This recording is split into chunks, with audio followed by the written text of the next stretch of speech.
Bakumpostoli egameni lenkosi yethu Jesu. Mama umpostoli. Yethu Jesu Kristu uyinkosi. Obaba bonke abefundisi, omama befundisi. Ibandla lonke egameni lenkosi yethu Jesu Kristu ophilayo uJesu Kristu uyinkosi. Evangelist S Zulu, ePMBek, eWillowfontein la esigodini ngikhona. Izwi lesihlanu leli esolibheka manje ubethelwa kwenkosi uJesu esiphambaneni. uJesu Kristu uyinkosi. Ifunde kanjena ke bazalwane. John 19 verse 28 uthi emva kwalokho uJesu ekwazi ukuthi konke sekuphelelisiwe ukuba umbhalo ugcwaliseke wathi ngomile. uJesu Kristu uyinkosi. Ngicela sibheke lapho nje amazwi inkosi uJesu ewaphimisa emva kokuba isikhathi eside seyishayiwe, ihlumezekile, ihloshiwe, emzimbeni wayo igcwele imvimbo. Ukuhlupheka kwakhe kwakusonami ezweni ngaleso sikhathi lithi izwi kaNkulunkulu kusukela ekuseni ngo-9 kwazi ngoba ihora lesithathu ehlukunyezwa, eshawa. Ushawa kwakhe kwangabekezeleki, kodwa into ayenza uJesu, lamazwi esiwatholayo athi ngomile, amazwi awasho lapho esebona ukuthi konke sekufezekile noma sekuphelelisiwe. uJesu Kristu uyinkosi.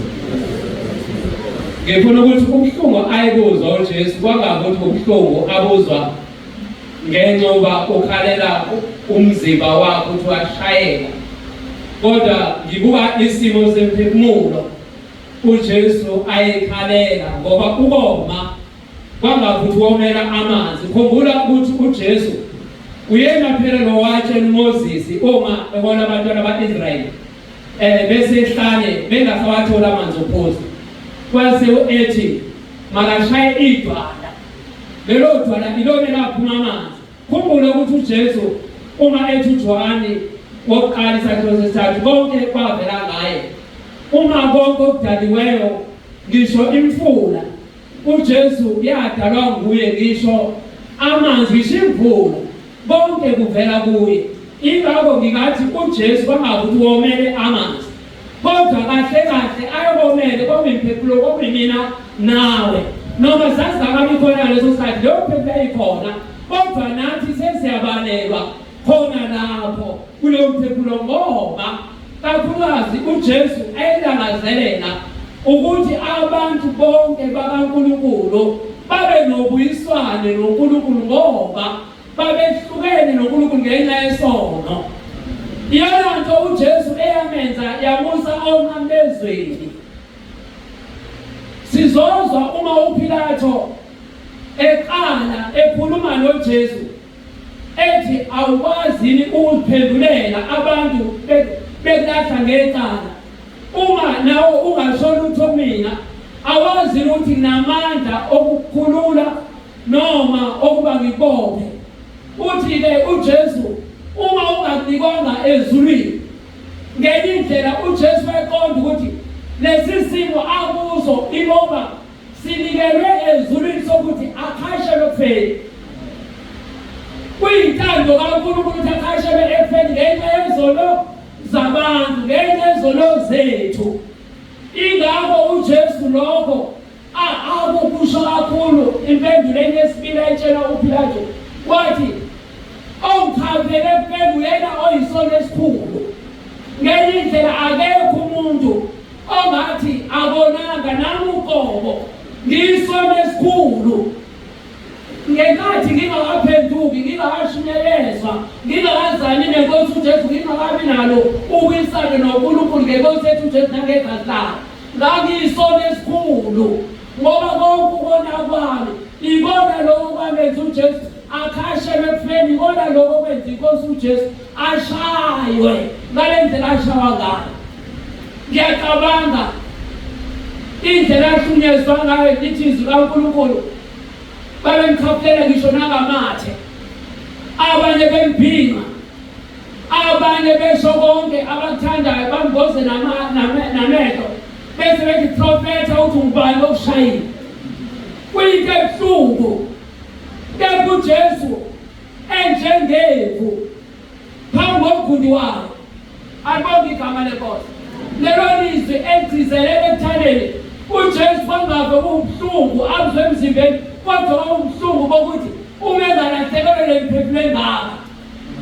Ngiyacabanga uba sonke asizwanga leqiniso esitholile sikulo namhlanje endabeni indlu kaJehova uthi angabe siyini nathi uma sitholanga leli qiniso besabantu bokulahlekelwa esikhogweni sikhaluma emaye sithi somile sishona lamazwi esengasekho umuntu ozokuphuzisa amanzi.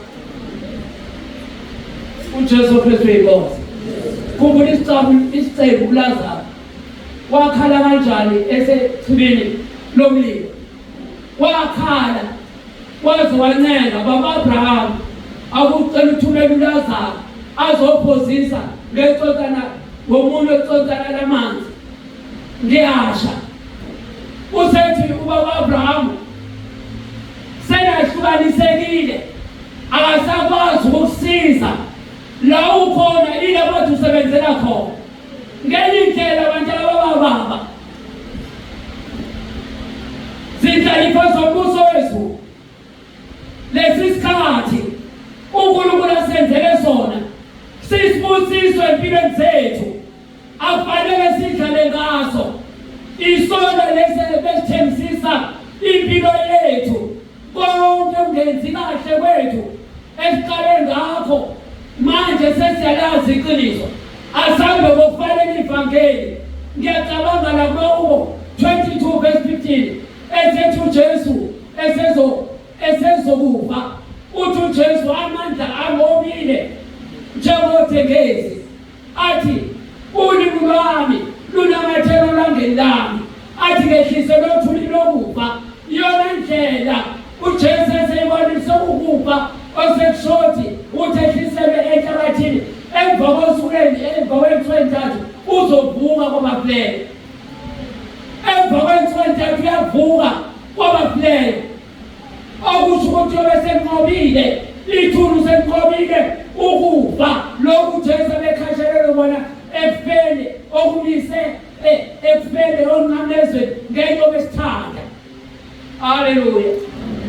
Ngibuka uJesu indlela asithanda ngayo.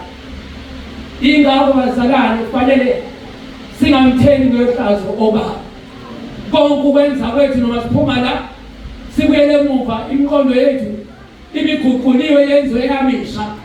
Sibone ukuthi la akudlalwa kodwa indlela enzibwana edinga sihambe ngokucophelela, sihambe singadlali, sibheke indlela uJesu ayinikela ngokuphila kwakhe, wadela ukuphila kwakhe, wabeka phansi, wayefela bakuthabatha ngosuku lwethathu ngenxa yenzela mina nawe ukuze singayi esikhogweni, ukuze singayi lahlweni, kodwa sisindiswe egameni lenkosi yethu Jesu. Ilamazwi uNkulunkulu angiphathise wona namhlanje ukuthi uma ethi uJesu womile khuluma umphefumulo wakho nowami ukuthi uyawukhathalela, uyasithanda, nathi masimthande, simjulise, simkhonze ngesikhathi sokuthi uJesu Kristu uyinkosi. Amen.